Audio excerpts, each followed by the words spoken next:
ìyàwó gómìnà àná ní ìpínlẹ̀ Ondo olóògbé Olúwarótìmí Akérédolú ìyẹn arábìnrin Betty Anyanwu Akérédolú òun àti sọ̀rọ̀ títú àṣírí lórí nǹkan tí àìsàn jẹjẹrẹ ètò olóyìnbó ń pè ní kánsà tó fojú ẹ̀ rí bẹ́ẹ̀ ló jẹ́ kó di mọ̀ pé díẹ̀ ló kù báyìí kí àìsàn kánsà kó hàn òun léèmọ̀ tó sì tú àṣírí wípé nítorí kánsà tó dà òun láàmú ní nǹkan bí ọdún 27 sẹ́yìn 27 years ago ìlú jẹ́ kí òun dá jíjẹ àwọn oúnjẹ tí olóyìnbó ń pè ní carbohydrate pàápàá àwọn oúnjẹ bíi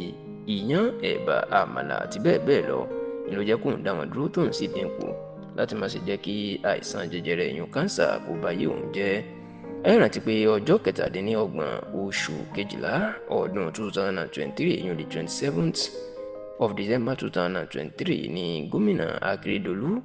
ìlú kú lójijì sí orílẹ̀-èdè Germany tó sì jẹ́ pé ó ti lé ní ọdún kan àti nǹkan bíi oṣù méjì báyìí tí bàbá náà tí ó ti jáde láyé tó ti jẹ́ Ọlọ́run nípè. ṣá o lẹ́yìn ikú Akérédolú àti lásìkò tó ń ṣàìsàn ẹni orúkọ ìyàwó ẹ̀ Betty Anyanwu Akérédolú ìlú túbọ̀ lè kọ́kọ́ sí i nítorí tí ó yí ìjáṣẹ̀ láàrin wọn àti àwọn ọmọọṣẹ́ ọkọ ẹ̀ kódà ó tún bá àwọn mẹ̀lẹ́bí ọkọ ẹ̀ kan náà jà. ṣá o lásìkò tí wọ́n ń ṣe ayẹyẹ ọjọ́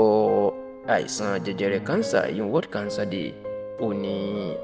ìyàwó Akérédolú ló máa sọ̀rọ̀ nípa àìsàn jẹjẹrẹ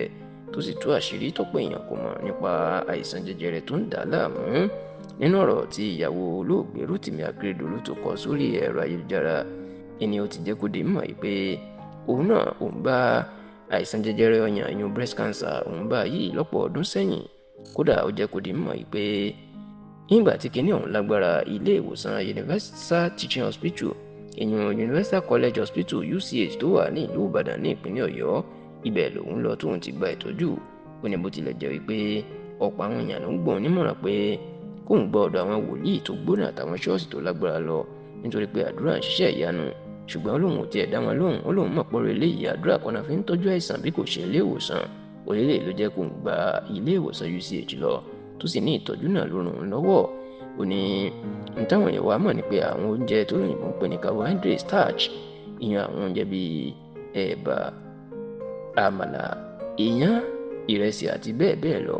ó ní ó tún ṣe àgbéga àti ìrànlọ́wọ́ fún àìsàn jẹjẹrẹ inú ara ni ó lẹ́ni tó bá sì ní àìsàn kánsà gbọ́dọ̀ máa jẹrú àwọn oúnjẹ bẹ́ẹ̀ ó ní ìdí èyí nínú ṣe sá fún wọn tó sì ní bóun ṣe sá fún àwọn oúnjẹ náà ó ràn án lọ́wọ́ púpọ̀ láti borí àìsàn jẹjẹrẹ.